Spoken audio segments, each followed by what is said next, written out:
You know, the past week I've been saying Anthony Totre's been gone. He's been in Cabo. That's actually been a lie. It's been a secret undercover mission. He's been in West Virginia trying to figure out what's going on with Rich Rod and the Mountaineers.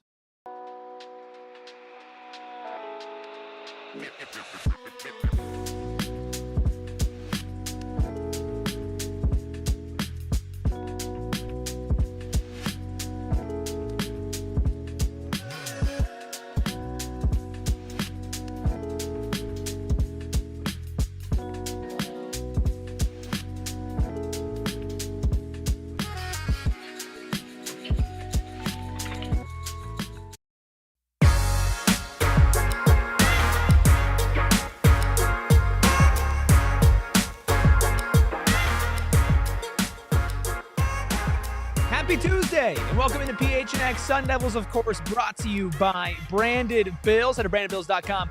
Use code BBPHNX for 15% off your first order. I am Erik Ruby. We've got Ralph Amsden joining me once again, and of course, the Dolly Man behind the Mac, making all of the magic happen.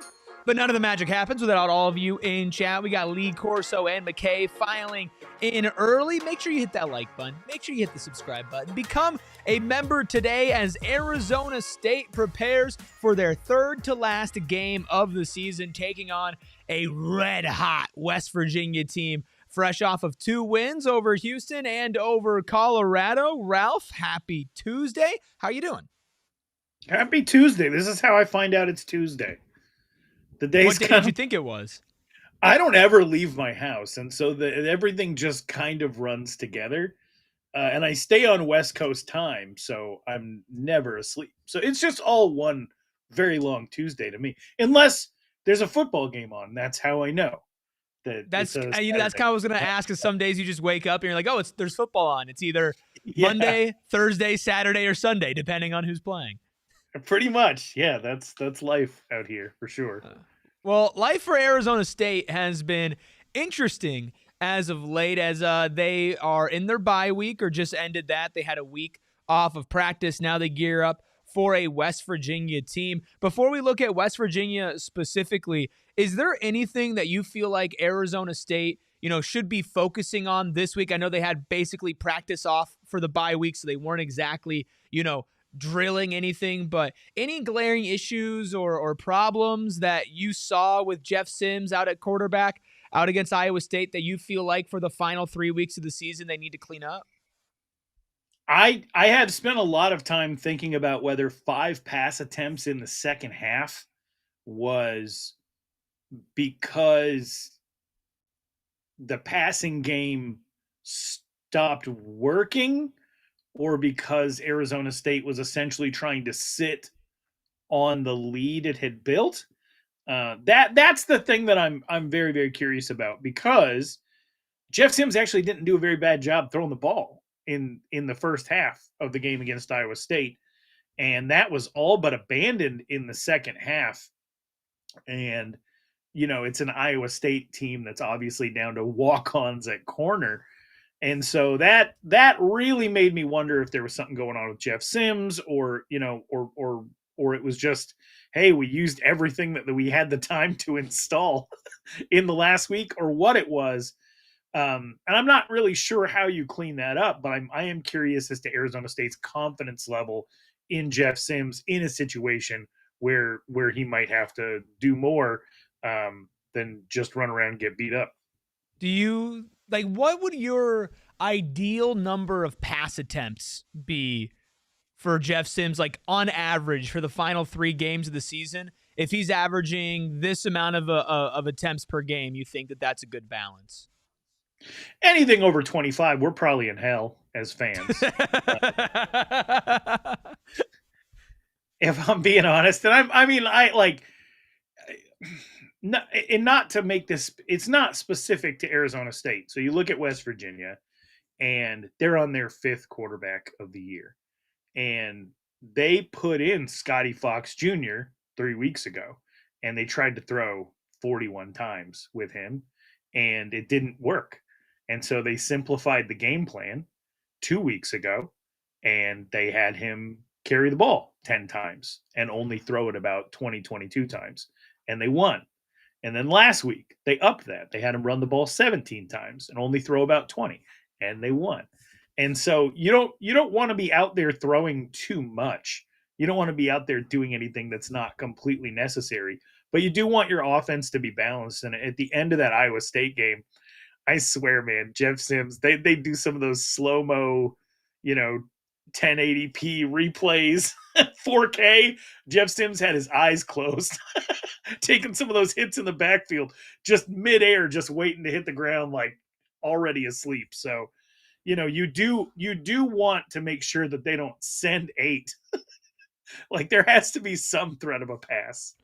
Do you feel like Raleek Brown being maybe more involved in the run game or just kind of short, dump off passes is a good counter for this team instead of looking at, okay, the counter is finding Malik McLean, finding a Jalen Moss, or potentially if Jordan Tyson does return against Colorado or against Arizona, obviously he will be a big target. Do you think Raleek's kind of the secret sauce in that?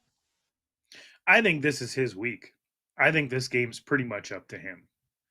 I hate to give the whole game away at the very beginning of your show, but this is the Raleek Brown week. Why? Well, the way that West Virginia defends, they kind of they're not very good. Like they're not talented yet. And Rich Rod is a good coach, and Arizona State fans are more than familiar with with Rich Rod, but they've kind of got a swarming defense that if you're somebody who stands in the pocket, if you're not making quick decisions, you could get in trouble. That's not going to be Arizona State this week. You can run the ball a little bit between the tackles, but for the most part, they don't have a ton of speed to the edge. You can get 7 to 8 yards a carry with your primary back, run in motion, going off tackle, making their linebackers play sideline to sideline. Their linebackers probably the best part of their defense. But then you get the safeties a little bit antsy and playing up, and they don't have great cover corners, not one-on-one anyway. And so you have a 6'5" receiver on the outside that you can find a way to get the ball to. I think everything flows from your primary ball carrier's ability to do everything. I mean, running wide right, running wide left, a draw play here or there, a screen here or there. This is the game where I think Raleek Brown needs probably 25 touches. And I'm not even exaggerating here. It split up in different ways throughout the game just to kind of, and you might need a secondary person as well to keep Jeff Sims from having to take too many hits, but they will give up a lot. If your quarterback wants to run the ball, they will give up a lot of yards, especially if he is decisive. This is not a good or even like sound defense. And so some good players, but they're nowhere near where they're ultimately going to be when Rich Rod cycles out a lot of this roster. I want to kind of like vacillate back and forth between, Jeff Sims and Raleek Brown, because I think it's very fascinating, both of them this week. So to kind of bump back to Sims before we go back to Brown, do you feel like what we saw out of Sims as far as decisiveness against Iowa State was more of a factor of Arizona State presented him with a clear-cut game plan? He knew that he was going to be the starting quarterback. They knew he was going to be the starting quarterback, and now this is 2 weeks later. Do you kind of imagine that he can replicate a similar type of game? I'm not going to say he's going to break ASU's single-game rushing record again, but as far as decisiveness goes, as far as decision-making goes, do you feel like that's the Jeff Sims that we're going to see this weekend? Yeah, I mean, you have him for 1 year. That's exactly what you need. You need a simplified game plan where there's not that many options involved. I think Arizona State fans, if you want to, the Big 12 replay of West Virginia's victory over Colorado is up online. It's 22 minutes long.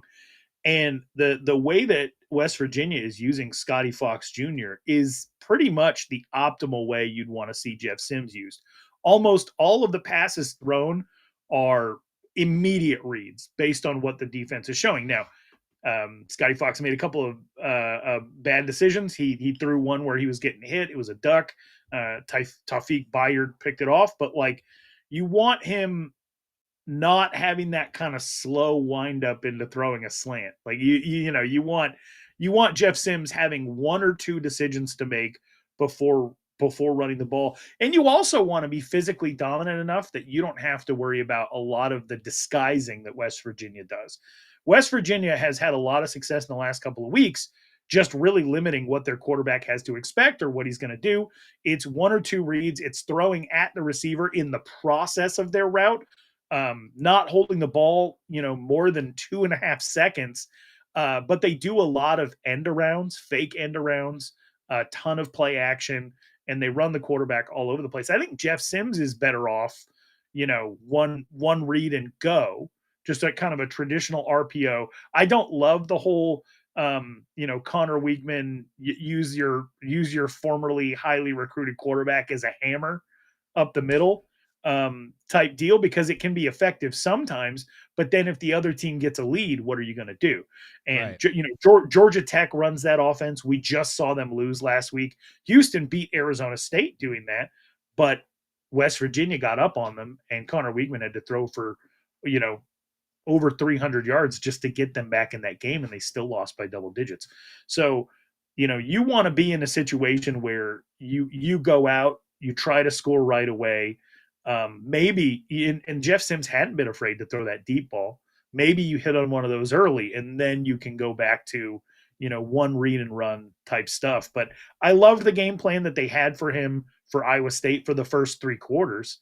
But the final quarter was very much like a hold on for dear life. I hated the amount of punishment that he was taking.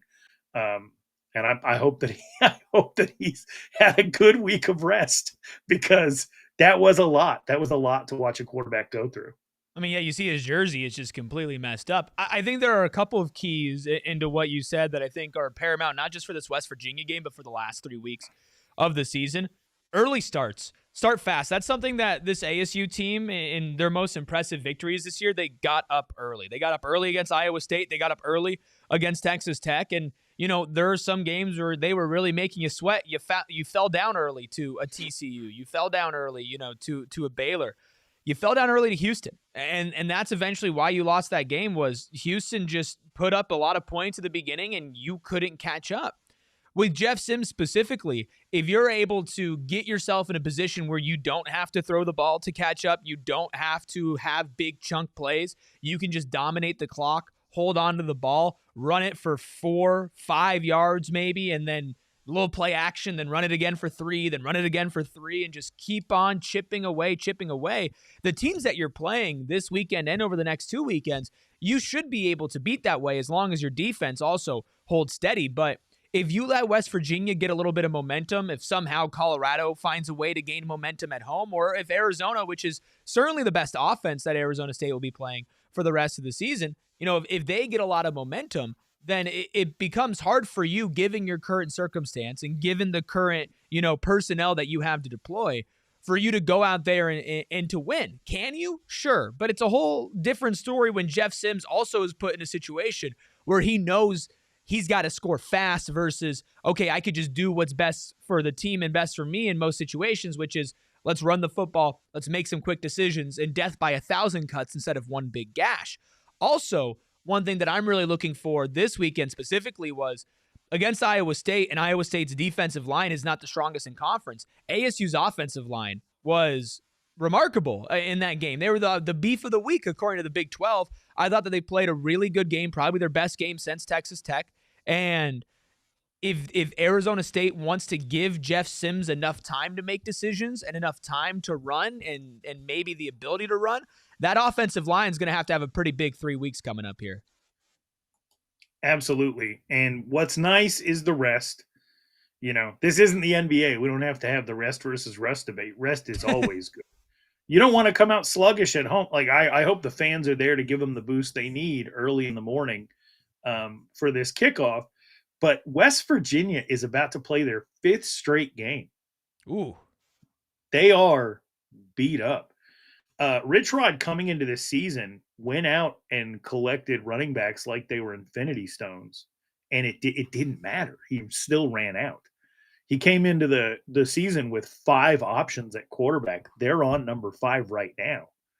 they're burning a true freshman's red shirt that I don't think they ever expected to have to use. And some of the guys on this team that, they got in the transfer portal to make sure that they had experience going into this season are their least dependable players. The right side of West Virginia's offensive line, Makane and Crawford, both SEC players at one time, I believe.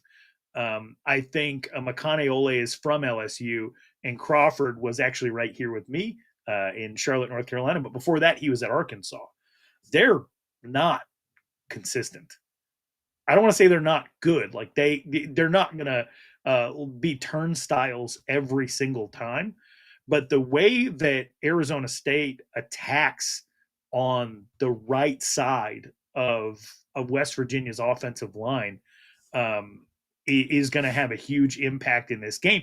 It's also why so much of West Virginia's offense, not to, no free promo, but I think Now You See Me 3 is coming out this weekend. That's it's just hidden ball trick. It's a lot. You need a ton of eye discipline against West Virginia because they're trying to make up for the fact that the right side of their offensive line doesn't work, not on a consistent basis. And so, that there's just going to be so many opportunities coming off a week of rest to come in and beat up on a team that is probably at this point physically spent. And they're giving so many carries to Dior Hubbard. I don't know if you saw that. That's a redshirt freshman, and I think a couple 30 touches. They'll supplement with Sincere Bowers or whatever, but these were not their options going into the season at running back. So not only are they way deep into the depth of a team that's really in a big transfer turnover year, they're overusing a lot of those players, and they're on the back end of a 5-game stretch. I do want to stress this is a very dangerous team, but not if you do what you're supposed to within a Brian Ward defensive scheme. You're going to have a lot of opportunities to handle business, but as fans, this is also a chunk play team. There are going to be times on Saturday where you are not feeling so good in your tummy about the 30-yard play that you just gave up after getting 2 tackles for a loss. Like you're not going to hold a Rich Rod offense down. So you have to build that expectation in that it's going to kind of have to be bend and not break, because he is so good. I miss him. Do you miss him? Do you miss having Rich Rod around to hate? No, I'm enjoying hating Brent Brennan. Honestly, that's been fun. I've really enjoyed that. What is there to hate about Brent Brennan? Oh, I guess no. You know what? You're right. I love Brent Brennan. He's not a good coach, and I guess I love him for that. He is like it'd be like watching the Andy Griffith Show and hating Barney. Like he's just like the nicest, most folksy guy, and I think he's a good enough coach. And he's been a little more fiery lately, but like it was so fun to hate Rich Rod. That's fair. He took that from us through his extracurricular activities. But he is somebody who, when he's gone, it's like having a neighbor that you just like can't stand. But then when you finally see that U-Haul truck in the driveway, you're like, man, who am I going to flip off on the way to my car? It's like, now? Did this give me a little bit of purpose? Yeah, it did. I got a chance. All this angst in life's got to come out somewhere. He was a deserving candidate for all of it. He was probably the most fun rivalry coach as far as the Territorial Cup of my lifetime. Okay. Because he was hateable. He liked to be hated. He had that bet. He gave Todd Graham his first college football job. So there's that weird, link there where there was definitely some animosity outside of just the fan base. And yeah, he was just so dismissive and kind of mean to the media and funny, legitimately funny. Everybody since then has been very, very uninspiring, as far as, I guess I'll just hate your fans. The hate fact. Yeah, I hate your team, but do I hate you? I guess is the question. Well, look, it's not hate week, Ralph, but it is still a game that, like you mentioned, West Virginia is a dangerous team. Obviously, they're not one of the best teams in the Big 12, but are they Arizona State's toughest challenge remaining? We're going to answer that question. Plus, we'll take a look ahead at the other challenges remaining on Arizona State's schedule, and we're going to do it after our first break. Look, whether it's hate week or not hate week, whether you're watching football, basketball, or in Totri's case, UFC, Pure Edibles is the best way to enhance your experience. The reason why I personally love Pure Edibles is because all the effects are clearly listed on each tin, so you know exactly what to expect. It's not just indica sativa hybrid, it's sleepy, uplifted, balanced, relaxed, whatever you want. Pure Edibles has an effect for you, and you will know exactly how it's going to make you feel. Plus, they're designed to be ripped or bit in half, making them easily shareable and easy to dial in your exact dose. Sometimes one of the worst experiences with edibles is when you don't know what to expect and you take too much or too little, and you don't know either how to deal with too much or you're disappointed with not feeling enough. Pure Edibles solves all those problems for you, plus they're just downright delicious. Gummies, Kicks, which is their version of Starburst chews, and hard candies alike, they're not just coated in sugar and taste like weed, they just taste like candy. So go find yourself some Pure Edibles products from one of the over 130 dispensaries across Arizona. Also love talking about the Arizona Lottery, and if you are over the age of 21, it is the season for over $80 million in prizes. That's right. But before I talk about what you can gain, let me just put you on to a little free game here. Best Christmas gifts ever. Best stocking stuffers, best decision that you can make if you say, you know what, I got a friend I want to get a gift for, or I got a stocking that I need to stuff, or, I just want to sprinkle in a little extra. And you never know what you might get with Arizona Lottery. There are 6 festive scratchers to choose from, including Cash Countdown, which has prizes up to $250,000, plus Candy Cane Cash, which literally smells like peppermint. It's a great, fun game that you can either play for yourself or you can gift to somebody over the age of 21, and you can have fun. Scratch it off together, and who knows, maybe they win a lot of money, and maybe you can get a little bit of that money as well, because isn't that what giving gifts is all about? What you can get in return. It's Arizona Lottery. Play and gift today. Plus, I want to remind everybody that if you look at the chat, you see a lot of green names in there, but with some different color badges, including Sharon's, which is blue, and that is a badge for a supporter who's been a supporter from the beginning for months now. But of course, all of our green names are in our supporters club. If you want to become a member today, it's super easy.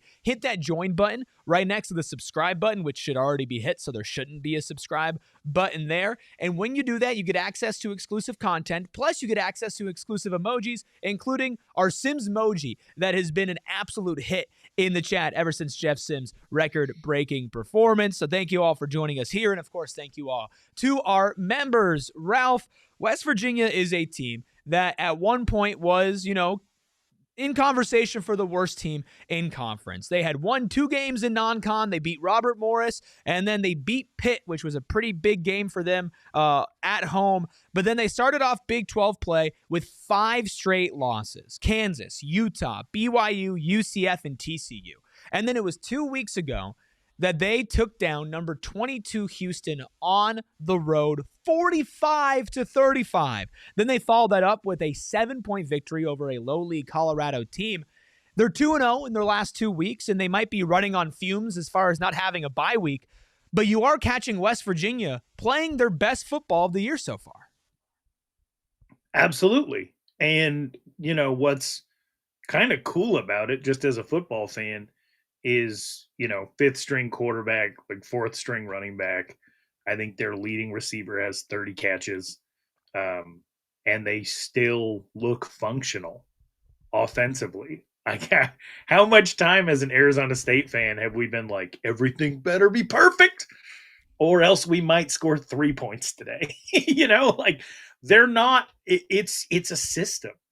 They're not necessarily dependent upon, everything being aligned the way that it needs to be. And I have a lot of respect for that. At the same time, it is a recipe to make a ton of mistakes. And what I like about this matchup for Arizona State is something that Rich Rod actually mentioned in his Monday presser, is that everybody on their defense is just in the right place all of the time. So what you really have to do is hope that you're making somebody miss, or that you can exploit a rare mental error. But Uh, Brian Ward defensively is kind of a lot like Rich Rod offensively. Like you're gonna be drilled on what to do and when. Uh, and so I don't think there's going to be a ton for Rich Rod to exploit, especially because I don't necessarily think that the talent is there to do it. And they're going to be playing on the road, and they've struggled with mobile quarterbacks this year defensively. But I don't know. I respect what they're doing. I just don't feel like they're in Arizona State's arena as far as having their expletive deleted together at this point. Sure. And I do agree with you. I feel confident about this weekend. Arizona State, I believe, is 10.5-point favorites at home. It's that one game, man. It's at Houston. W 45-35. It shows that this team is able to beat good teams because you saw what Houston did to you at home, right?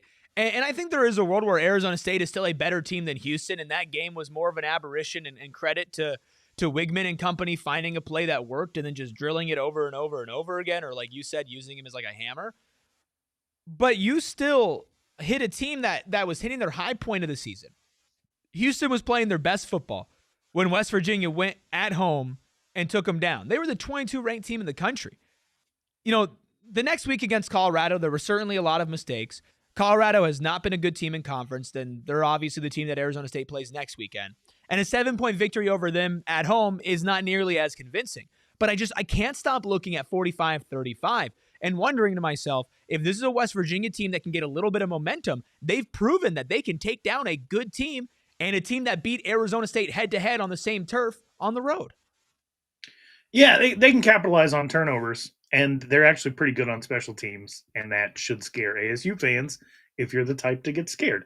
So last week against Colorado, they blocked a punt through the end zone with pressure off the right side. Interestingly enough, if you've watched the way that Arizona State lines up for their punt, it seems like everything is shifted to the right.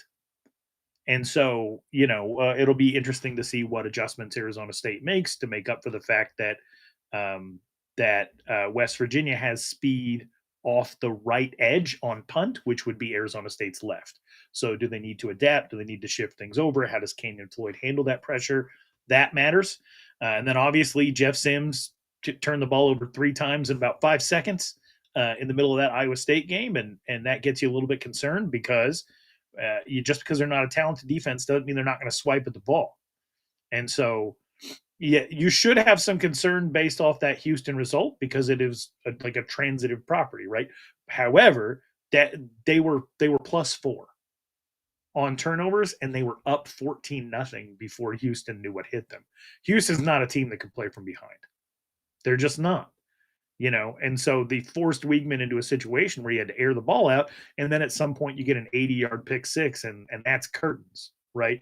You don't want to be in that position if you're Arizona State. You want to play sound defense, and you want to control the ball as much as possible. So don't let them come out and jump all over you. You shouldn't be in the situation that Houston was in. Yeah, you got to control the margins in this game. I know that you and I have had quite a few conversations about special teams. I know everybody around Arizona State has had a lot of conversations around special teams, whether you agree with what needs to happen or what doesn't need to happen. We all know that special teams has not been a strong suit for this team, and that is just a fact. I think this is one of those games where you can't afford the mistakes, the penalties, missed field goals, or whatever it is. There is a chance that could happen, and your defense plays good enough, your offense plays good enough that it doesn't matter. But again, you don't want to give them any momentum because this is a team that has to have a little bit of confidence right now. They just have to.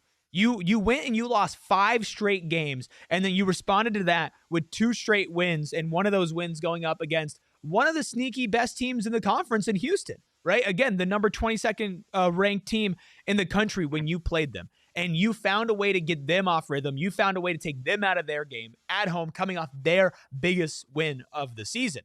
So when you go up against Arizona State, if West Virginia gets a little momentum, gets a little juice early, and now you know that Arizona State doesn't have Sam Leavitt, doesn't have Jordan Tyson to rely on to make some magic happen, which is a lot of what did happen in those games that they came back and won earlier in the season. As a team, you've got to feel good about yourself, right? But as Arizona State has shown that if they can take care of business and settle in early, I think that this is a game that they will win relatively easily. Not that West Virginia is just going to roll over and die. But if you get a 7-0, 10-0, hell, a 14-0 lead early and your defense gets in a good groove, it's hard for me to imagine West Virginia finding the juice to punch back on the road from that. Yeah, and I mean they'll still find ways to move the ball. They'll attack the seams. They'll be all over the place with the running game. They don't really care.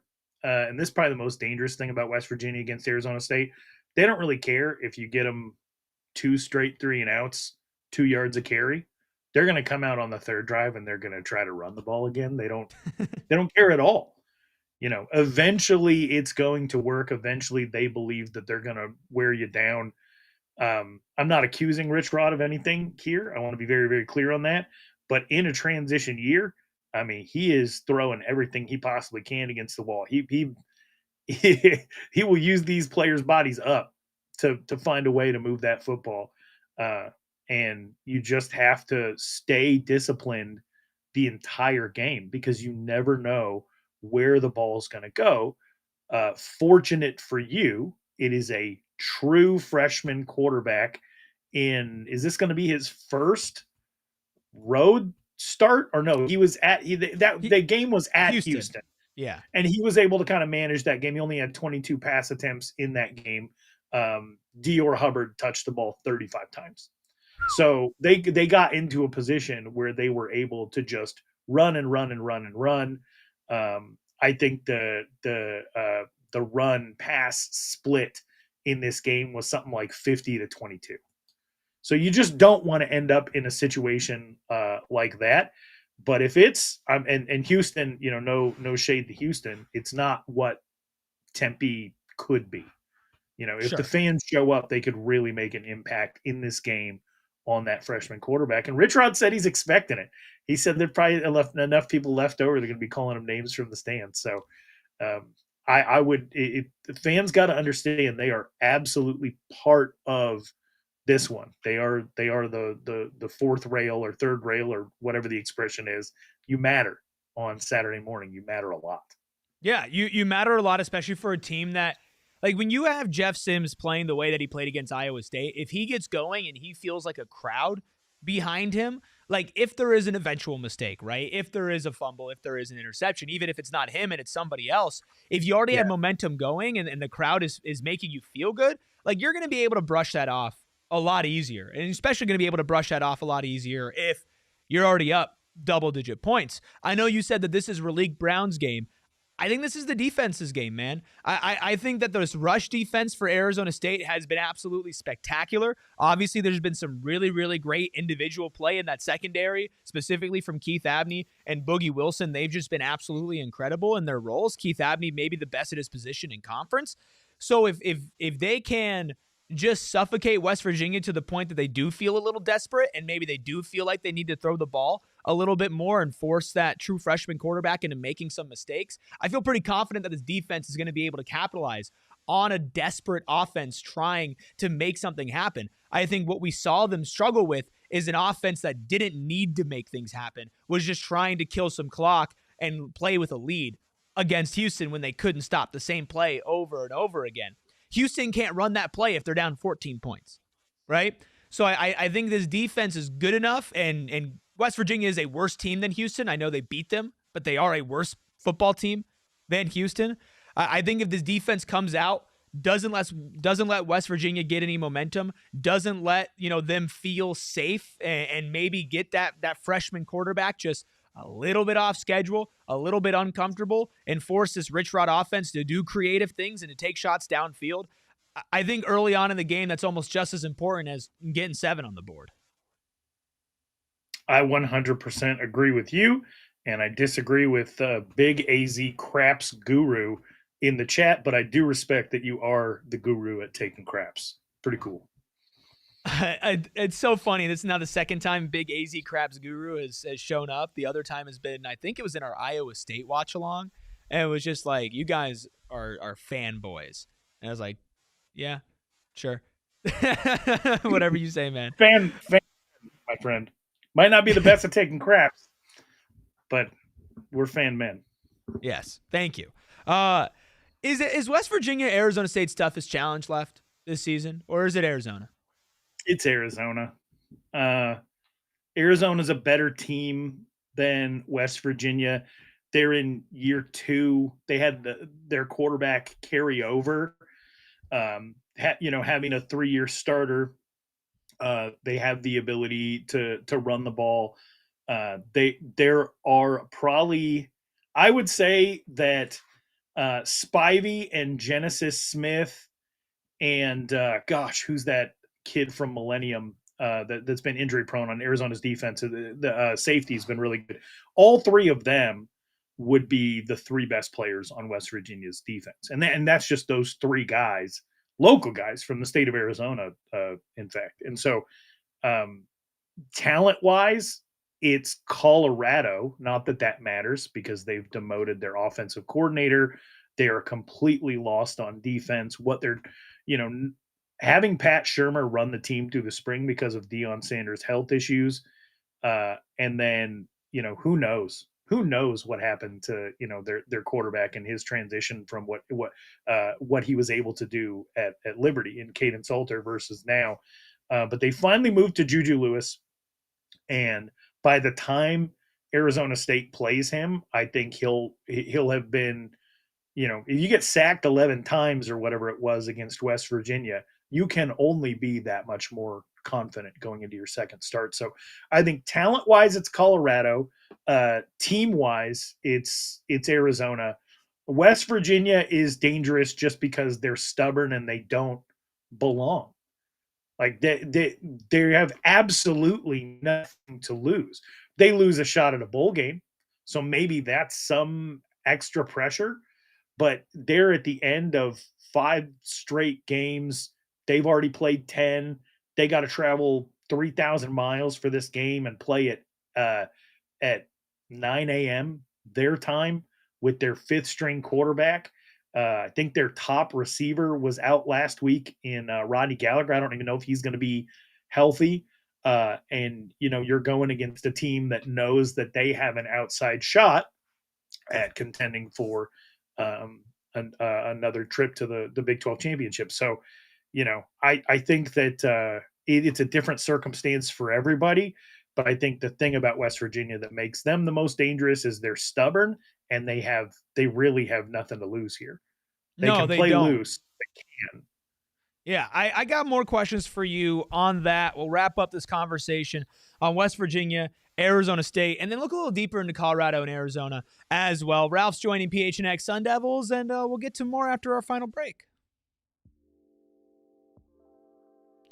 Look, if you have been in a serious crash or suffered a serious injury, or you know somebody who has, you need to write down this number, 602-783-8841. That's 602-783-8841. That is the number for the Husband and Wife Law Team. And it might be good to write that down or write down husbandandwifelawteam.com just to have it around just in case, because you never know, unfortunately, when that might happen to you or someone that you love. And when that happens, you want to choose the right people. Their practice is 100% dedicated to injury and wrongful death. From the day the firm opened, their focus has been to help people during some of the most challenging times in their lives. They have certified specialists in personal injury and wrongful death, which is less than 1% of all lawyers in Arizona are certified specialists in that category. So if you've had a serious injury, call the Husband and Wife Law Team first at 602-783-8841 or visit their website at husbandandwifelawteam.com.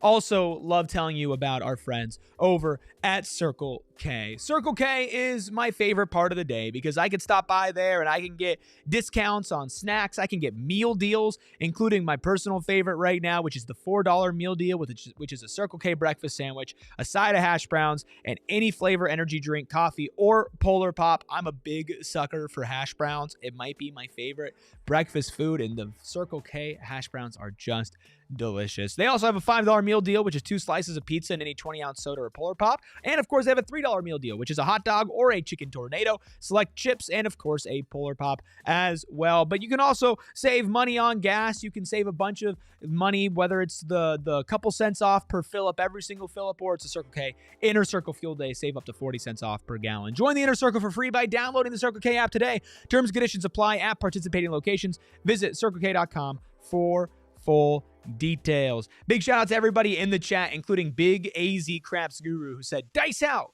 But McKay, Sharon, Ralph is also in the chat, pulling double duty as well. We got Jacob, we got Jake, we got David, we got Aaron, we got William. Thank you all so much for being here. Rob as well. Sharon wants to know, is there spaces tomorrow, Ralph? Yes. Yeah. Got a couple of basketball games under our belt, so maybe I'll know what I'm talking about. You want to talk a little Diop? A little Masamba Diop?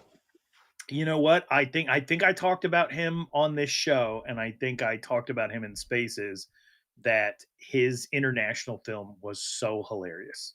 Yeah. It was just like you could tell that he has the ability to be an elite pick and roll player, like really, really good pick and roll player. But they would run it so poorly. And so he would get the ball back and just be faced up on defense, and he would shoot anyway. And his ability to use the glass and his sense of his body and his athleticism in those bad situations made me really feel like in a good offensive system, he could be Arizona State's best player. But I didn't know that he was going to be a rim protector. I didn't know he could shoot. And I didn't know he could run the floor like that. He's fun.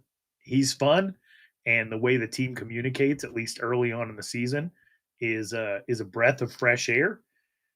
We are at the stage of the Bobby Hurley experiment where every single time the team does something right, it makes you mad about 10 years of everything they didn't. So, and that's, I definitely envy people who are able to kind of wipe past seasons from their memory, because that's been my struggle early in this season. Is it looks good, and so then I'm just yelling at my TV, and then you get the Bobby Hurley press conference where he's like, "Hey, these guys actually like each other," and I'm like, "Oh, okay, cool." He's been very frank. He's been very frank with this team and coaching this team versus last year's team, which I think Bobby's just like a live wire. Yeah, he's in effort mode, man. He's like, I don't care. This team actually likes each other. The other one didn't. This team's actually coachable. They're just like, all right, Bobby, let it rip. Obviously, they take on West Virginia Friday. Not West Virginia. They take on Gonzaga Friday night at 9 p.m. local time here. That will be a good test for Diop and company. Ralph, another question from the chat before we keep on talking West Virginia ASU. Jake Malone wants to know, what bowl do you think we get to if we go 9-3? That is a really good question. So I'm newer to the Big 12, as are you. I think that the third place Big 12 bowl is not like a super prestigious thing. I know I'm making plans to go to like the fifth place Big 10 versus sixth place SEC bowl this year. And last year that was Alabama, Michigan in Orlando. So I don't think there's going to be anything like that. But at 9-3, you're assuming maybe that's second or third place. And I'm trying to think what Iowa State was relegated to last year in their bowl game, if anybody remembers. Oh, what bowl game did Iowa State play? Let me see if I can look this up real quick. Pop-Tarts. Oh, that's right. Yeah, that was when Cam Ward didn't play the second half, and Iowa State won 42-41. Pop-Tart Bowl would be electric. I think that's best case non-Big 12 championship scenario is being able to play in the Pop-Tarts Bowl just for everything. Just the majesty of it, the actual Pop-Tart itself. To see Jeff Sims eat the life-size Pop-Tart would just be incredible. What's your Pop-Tart? Oh, great question. I've always been a brown sugar cinnamon guy, but I also think by far. Go ahead. Which one did you say? No, Yeah. you're correct. I think It that one, belongs alone. strawberry and s'mores are probably my top 3. That's it. You just named the objective top Wow. 3. Ralph, Frosted you and strawberry. I. Well, no. The specifically the Spider-Man collab. If you guys don't know what I'm talking about, look it up. You'll remember. The Spider-Man Pop-Tart is the greatest Pop-Tart of all time. Is that just strawberry but a Spider-Man logo Yeah, I think on it? so. Oh my god, it was the greatest Pop-Tart of all time. The tier 2, Aaron Wilson in the chat hit the number 1 in the tier 2, and that's Wildberry. It's a weird one. The colors on the frosting are not edible. The Spider-Man one was Wildberry. Spider-Man Pop-Tart. There's a Spider-Man Yum-Mazing Vanilla and a Spider-Man Spidey Berry. Yeah, it was the Spidey Berry. It was the one with the web on it. Yeah. Dude, it was so good. Dude, what I wouldn't give for a Spidey Berry Pop-Tart right now. Holy smokes. Man. I'm looking at it, my mouth is watering. What's crazy is like, look, no free ads, but like Pop-Tarts are maybe the worst thing for you on planet Earth. Like it's probably healthier to literally eat like a brick than it is to eat a Pop-Tart. I have a son with he's unique, and he has eaten 2 Pop-Tarts every day of his life. Every day. One. Yeah. Yep. It was one of those things where like you go and you get tested to see like where at on the spectrum he is, and it's just Pop-Tarts. That's that's where he's at on the spectrum, is Pop-Tarts. Dude, I was definitely the kid where it was like I would kind of like rotate breakfast foods, but I would just eat the same thing for breakfast like every morning for like 3 months straight, and then I would like switch over to something else. So like cinnamon toast sticks or whatever those are, the little mini pancakes. I'd mess those up every morning. Of course, Pop-Tarts definitely in the rotation. You know, it's very fun to be a high schooler or a middle schooler and just be like, I could eat an entire block of sugar for breakfast and be perfectly fine. Absolutely. And what parents never learned, they try to keep you away from the sugar cereal, is if you check the side of a cinnamon toast crunch box, it's not that different than if you check like Cinnamon Life. Yeah. Like they're all kind of the same nutritional value, but you'll get parents be like, no, we need to get the healthy stuff like Honey Bunches of Oats. And as a kid, I'm like, score. That's straight sugar too. I win. It no literally matter is just straight sugar. Man, a breakfast talk here with Ralph and Eric. I mean, this is. Well, we got the early kickoff, so that's going to be tailgating. Is going to be like Pop-Tarts and Fireball. That sounds like hell, man. Pop-Tarts and Fireball sounds like absolute hell. Okay, Ralph, back to West Virginia. I'm going to be honest with you. I had a question that has completely slipped my mind. Just completely. So I'm just going to open up the floor. Is there anything that we haven't talked about this game specifically that you feel like is a key or something you're going to be watching that is going to be pretty indicative of who wins this game on Saturday? Yeah, just I discipline on defense is the big one. When Dior Hubbard is in at running back, he will run slip screens or they will pass the ball to him. When Sincere Bowers is in at running back, they will not throw him the ball. One thing that Colorado did that I think that Arizona State shouldn't wait in the game to learn their lesson on is hitting everybody. So like when they go to run these end arounds and fakes, just hit everyone. And that'll solve your problem. Like that was how Colorado eventually kind of put an end to it and started to mount their comeback. I think they had multiple times where West Virginia ran an end around for like negative 10 yards. So, if you've watched on film some of the stuff they're doing, and there was not much film to watch, to be honest, but Scotty Fox Jr. is only going into his 4th start. So if you really watch film on what they did against Colorado, I think that's probably what they're going to try to do against you, especially since you've seen him go from 11 carries for negative 2 yards to 10 carries for 60 to 17 carries for 64 or whatever. It's very clear that they're taking the ball out of his hands as far as having to throw too much. But I don't think they're going to play scared. So just eye discipline. And then resilience, because I do think they're going to hit ASU for some some pretty big chunk plays. Offensively, I don't know.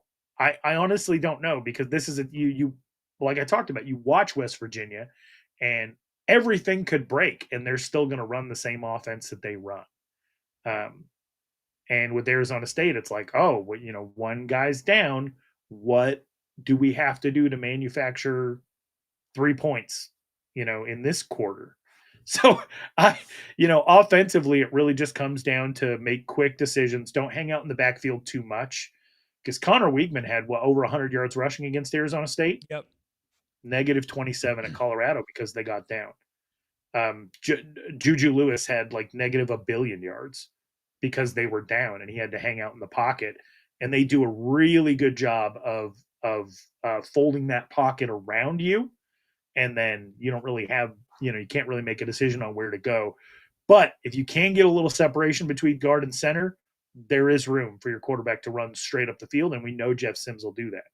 And West Virginia's linebackers might be their best players, but they're not athletes on the level that Jeff Sims is. Just keep that ball high and tight, because fumbles will kill you. So that's everything. I just unloaded the clip. I like it. Thank you for unloading the clip. I got a couple more questions. Maybe you can reload while I'm asking. Who's the most important individual defensive player in your mind? And who's the most important receiver on this team on Saturday? They're not good at covering in one-on-one situations. And so, I know how much this chat loves Malik McClain at times, but he's been very good lately. He's been very, very good lately. Did I tell you I was at the game where he scored his first touchdown? I think you did. I remember. You can say it again if you want. I was at the game where he scored his very first touchdown. It was for Kenny Dillingham at Florida State when he was the offensive coordinator, though. Jordan Travis's first game, I think. And I remember at the time being like, "Oh, this kid's young. He's going to be special." And he's had I think 20% of his career receiving yards, or more than 20% of his career receiving yards just in the last 2 weeks. So, hey, come on in year 5, year 6, whatever it is, just as long as you come on, as long as your talents show up. He is somebody who I think you have to target over the top, because I don't think there's anything that they can do about it. Would love to see Jalen Moss. Does he exist? Is he around? Would love to see him get an opportunity. But like I said, it's the Raleek Brown game. So just make sure he's involved. Defensively, your linebackers just have to be ready to play those seams. That's also so Arizona State is very good in coverage with its linebackers. There's going to be times when you kind of sell the blitz and then step back into a passing lane. I think you might actually see a linebacker generated turnover in this game. And also whoever lines up at left defensive end, get ready to eat. This is going to be your chance, because they on the right side of that O-line, they are super inconsistent. Yeah, I'm really excited to see what Keyshawn Elliott does this weekend. I think he's been playing really fantastic football for this team. I think he's probably been the most underrated defensive player just overall this season, and maybe over his last 2 years here. He's always in the right spot at the right time, makes great tackles and great reads. I'm really excited to see what he does. Hopefully he can feast. I also think on the offensive end, I'm interested with 2 names. One name that we know is going to be solid and just how high can he get, and that's Shimon Mateer, because we saw that him and Jeff Sims have had a good connection. If you're going to make quick reads, I think Shimon can be that guy who finds himself open 4 or 5 yards in and has good enough hands to catch some of the not as accurate passes from Sims in that medium to short range.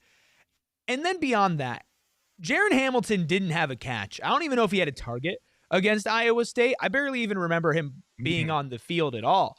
If you can find one deep ball connection, right? You saw some deeper passes to Jalen, some deeper passes to Malik, but nothing of the sort of what you can see from Jaron Hamilton if he's really going deep. We know Sims has a good arm. If the offensive line can protect him enough to take a shot downfield, I certainly think those two could connect on 1 or 2 big plays, And I think just that alone will free up your offense so much to do so much more of the dirty work, to run the ball, to let Sims keep the ball, to do a little play action, to give it to Raleek in short field situations, just because the threat of a Jaron Hamilton-Jeff Sims connection happened earlier in the game. So those are two receivers that I'm excited to see what they do.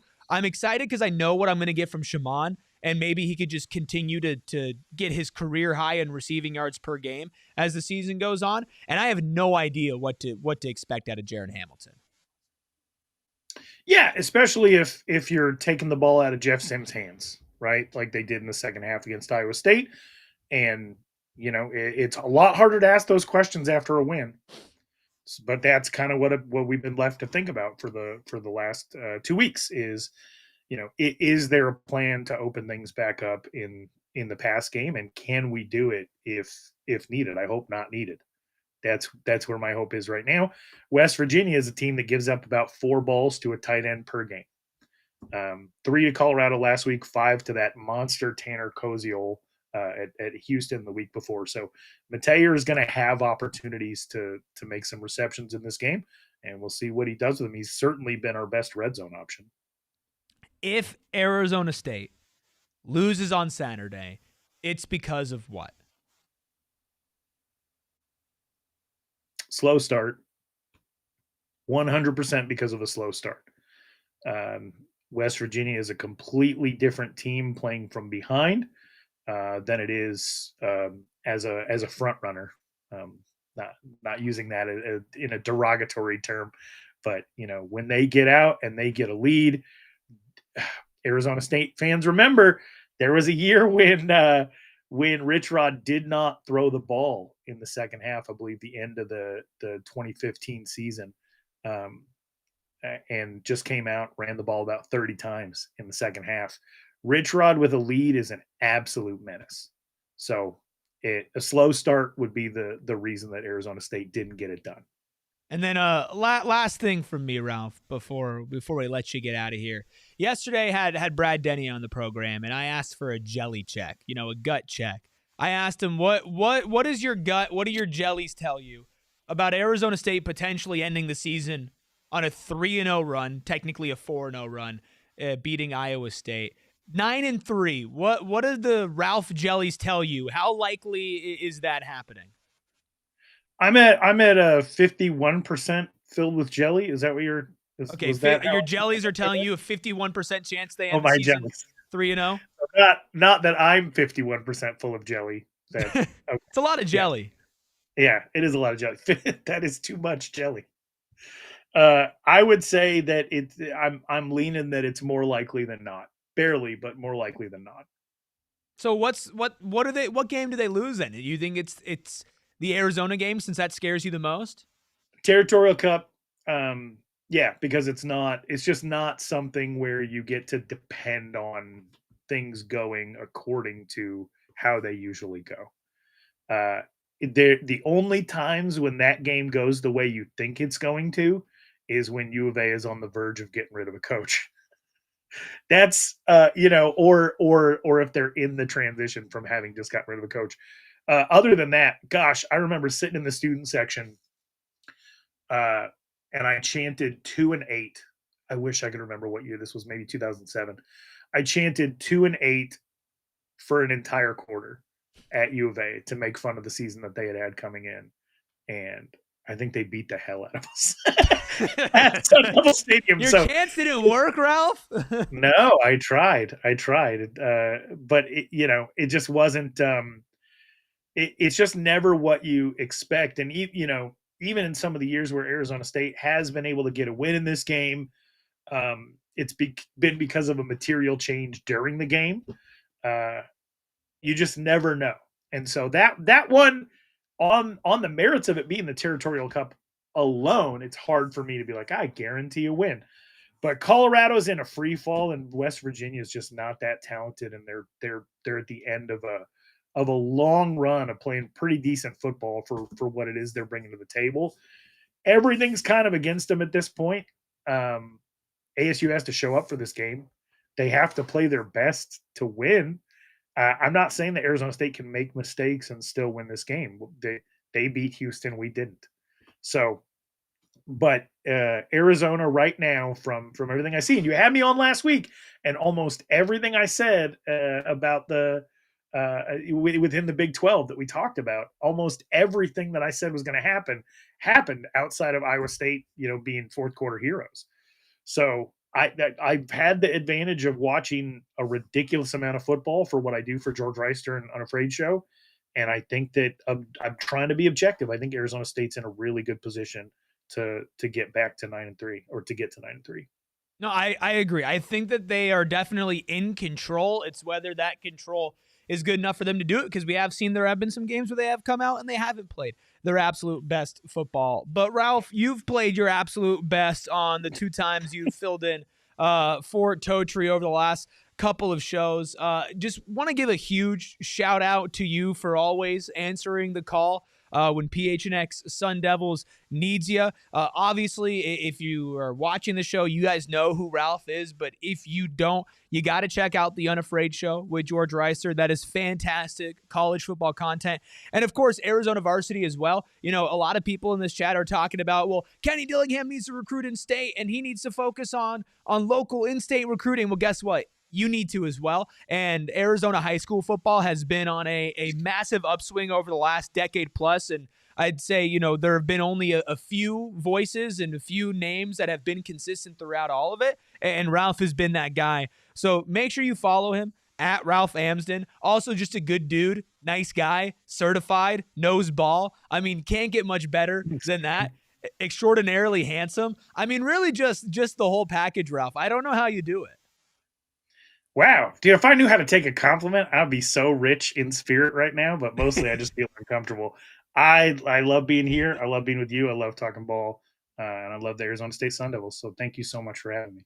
There we go. We appreciate Ralph. Again, follow him at Ralph Amsden. You can follow the show at PHNX_Sun Devils. You can follow me at ERIK RUBY. Our lovely driver will have the passenger princess back in the passenger seat tomorrow. You can follow him at Anthony_Totri. And of course, you can follow the deli man at Shane Deef. Believing in Brendan Sorsby as always. Always believing in Brendan Sorsby and always believing in Ralph Amsden's ball knowledge. In the meantime, go Devils and peace. We all silly like the mayor.